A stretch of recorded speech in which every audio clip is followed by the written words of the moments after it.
है। प्रश्न क्या कह रहा है, देखिए प्रश्न कह रहा है कि उस वेन आरेख का चयन करें जो दिए गए वर्गों के बीच संबंध को दर्शाता है।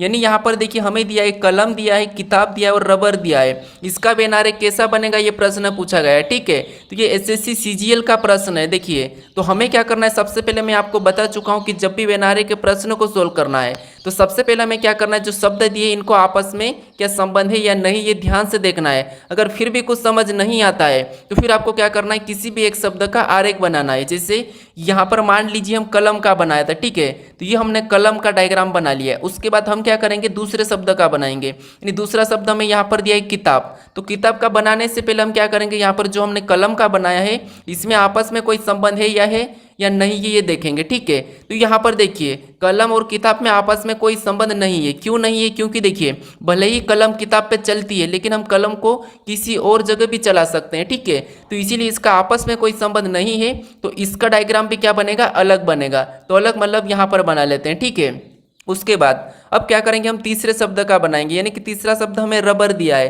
तो रबर का बनाने से पहले इन दो शब्दों से आपस में कोई संबंध है या नहीं है ये चेक करते हैं। तो यहाँ पर देखिए रबर का किताब से तो कोई संबंध नहीं है और कलम से भी कोई संबंध नहीं है। ठीक है, तो यहाँ पर ये भी क्या अलग बनेगा। तो ऑप्शन में हम देखेंगे कि ये अलग अलग वाले इस प्रकार के कहाँ पर है। तो ऑप्शन नंबर देखिए हमें सी में दिया है, तो ऑप्शन नंबर सी हमारा यहाँ पर सही जवाब होगा। ठीक है, अब चलिए हम